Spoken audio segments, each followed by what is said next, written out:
Good morning, students. Welcome once again. I hope all of you will be good. Students, आज हम कक्षा 5 की हिंदी पाठ्य पुस्तक नीलमणि का पाठ 21 उल्लू की अदालत को पढ़ेंगे। यह एक हास्य व्यंग है, अर्थात इस कहानी में हमें हंसी मजाक भी मिलेगा और हम जब इसको पढ़ेंगे तो हमें हंसी आएगी। इस कहानी में जो हमारे लेखक हैं उन्होंने हमारी अनेक बुराइयों के प्रति हमारा ध्यान आकर्षित करने का प्रयास किया है और इसके लेखक हैं डॉक्टर मधु पंत। इस कहानी में कोयल और कोए का अनोखा मुकदमा पेश किया जा रहा है। कौन किस प्रकार से अपना अपना पक्ष रखता है, किस प्रकार से अपने को निर्दोष साबित करने का प्रयास करता है और ये कहानी हास्य से परिपूर्ण है। तो बच्चों, इस कहानी को शुरू करते हैं। जानवरों की अदालत का एक दृश्य है। देखा होगा बच्चों आपने, अदालत किस तरह की होती है।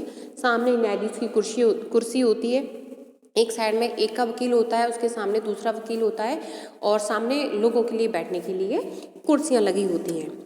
न्यायाधीश की कुर्सी खाली है, जिसके सामने कोयल और कौआ अपने अपने वकीलों भालू और पेंगुइन के साथ बैठे हैं। बंदर न्यायाधीश के आने की घोषणा करता है।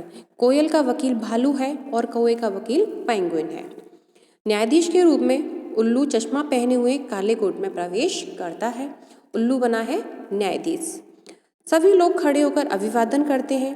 फाइलें लिए बंदर पीछे पीछे आता है। मैना है, वो घोषणा करती है कोयल और कौए का मुकदमा पेश किया जाए। कोयल का वकील भालू खड़ा होता है, सिर झुकाकर अभिवादन करता है और गला साफ करता है, क्योंकि बोलने से पहले हम लोग भी करते हैं ना तो अपना गला साफ करता है। भालू बोलता है, श्रीमान जी, यह जंगल में कोए द्वारा की जा रही मनमानी और उससे पैदा हो रही अशांति का मुकदमा है। कौआ कोयल के बच्चों को बहुत सताता है। वह कभी उन्हें चोंच से मारता है तो कभी पैर और पंजों से। जो भालू है वह कोए के विरुद्ध बोलता है कि कोया परेशान कर रहा है कोयल को। कोयल बीच में खड़ी होकर बोलती है। कोयल बोलती है, जी हाँ श्रीमान, मेरे वकील सही कह रहे हैं।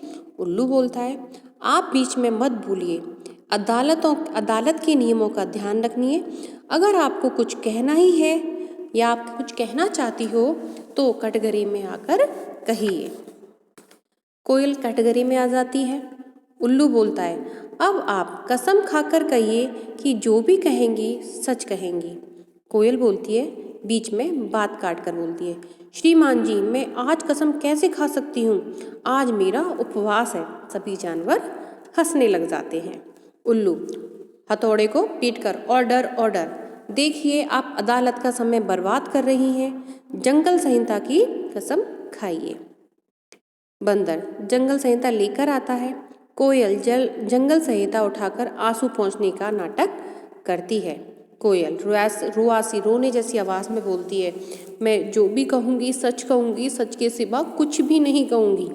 उल्लू, अब बताइए आपको क्या कहना है, पूरी बात साफ साफ कहिए। कोयल बोलती है, श्रीमान, यह कौवा बहुत खतरनाक है। यह मेरे बच्चों को कभी चोंच से तो कभी पंजों से मारता है। उनकी जान को खतरा है। उल्लू बोलता है पेंगुइन को इशारा करके, आप इनसे सवाल पूछ सकते हैं। पेंगुइन कौन है? कौवे का वकील है। कोयल जी, यह बताइए कि क्या कौवा हमेशा आपके बच्चों को मारता है? कोयल फिर से रोते हुए, जी हाँ। पेंगुइन, क्या आप हमेशा अपने बच्चों को अकेला छोड़ देती हैं? भालू बीच में, इस प्रश्न का मुकदमे से क्या संबंध है? पेंगुइन, संबंध है श्रीमान। इस प्रश्न से यह स्पष्ट होगा कि कोयल अपने बच्चों की देखभाल नहीं करती।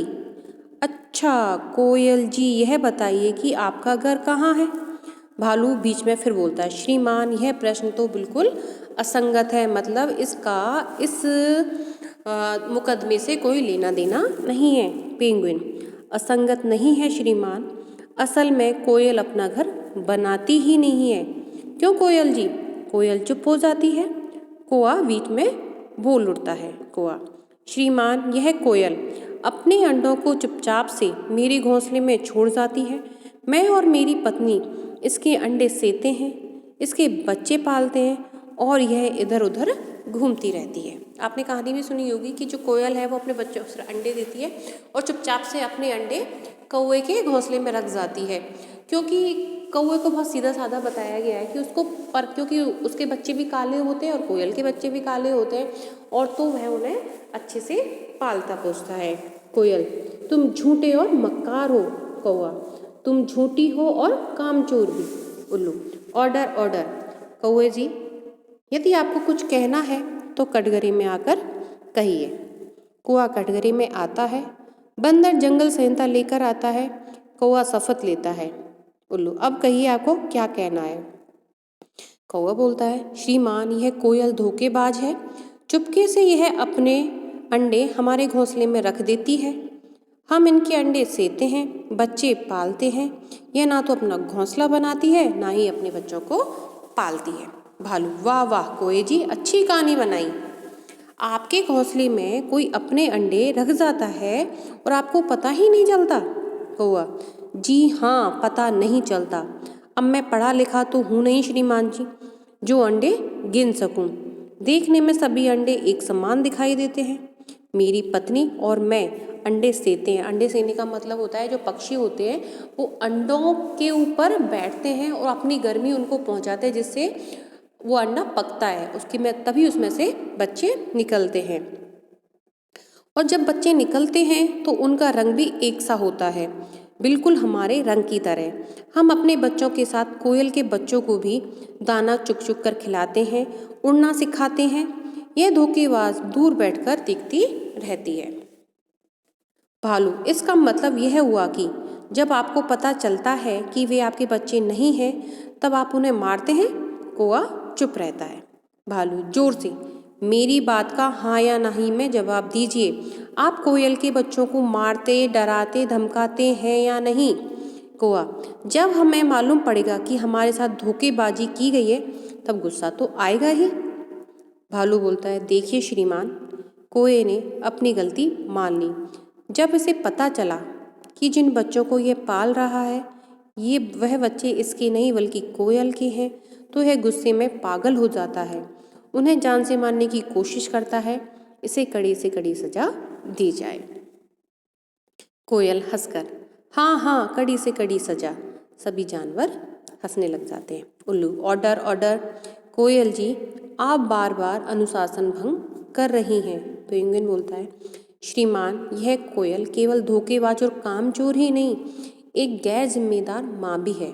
जिस माँ ने अपने मीठे सुर की लोरी अपने ही बच्चों को नहीं सुनाई, वह कैसी माँ? श्रीमान, धोखे से अपने अंडे दूसरे के घोंसले में रखना, उनकी देखभाल स्वयं ना करना और अपने बच्चों का पालन पोषण दूसरे से करवाना धोखेबाजी है। ऐसी स्थिति में सच्चाई का पता चलने पर क्रोध आना स्वाभाविक है। भालू, लेकिन श्रीमान, गुस्सा आने का मतलब यह तो नहीं कि किसी की जान ही ले ली जाए। कोयल रोने का नाटक करती है, जैसे मेरे बच्चों की जान की कोई कीमत ही नहीं। पेंगुइन बोलता है, श्रीमान, मेरे साथी वकील एक साधारण सी घटना को बढ़ा चढ़ाकर पेश कर रहे हैं। कोई ने कभी किसी की जान लेने की कोशिश नहीं की, बल्कि उसने और उसकी पत्नी ने बच्चों को अपने बच्चों की तरह पाला। पालने वाला जन्म देने से बड़ा होता है। यह पता चलने पर कि वे कोयल के बच्चे हैं, गुस्सा आना स्वाभाविक है। गुस्से में कौवे ने कोयल के बच्चों को अपने पास से चले जाने को कहा। बच्चे कौवे को उसकी पत्नी के पास पले बड़े हैं, इसलिए वे बार बार उन्हीं के पास वापस आते हैं। कौवा उन्हें दूर हटाता है। बस यही कहानी है जिसे कोयल ने अदालत तक पहुंचा दिया है। इसमें सबसे बड़ी जो चीज़ बताई गई है वो कोयल की मक्कारी बताई है। कोयल जो होती है वो कामचोर होती है और कैसी होती है, वह झूठी भी बताई गई है इसमें कि वो झूठ भी बोल रही है। उल्लू चश्मा हटाकर अपना सिर खुजलाता है, सोचता है और फिर मैना को अपना निर्णय लिखने को कहता है। उल्लू, दोनों पक्षों की बातें सुनने के बाद अदालत इस नतीजे पर पहुंचती है कि यह सारे मामले में कोयल दोषी है, जिसने गैर जिम्मेदारी का काम किया है, धोखेबाजी भी की है।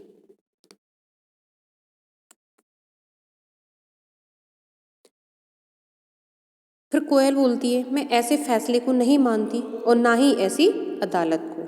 उल्लू बोलता है जोर से, कोयल अब आपका नाटक आगे नहीं चलेगा, सजा तो आपको अवश्य मिलेगी।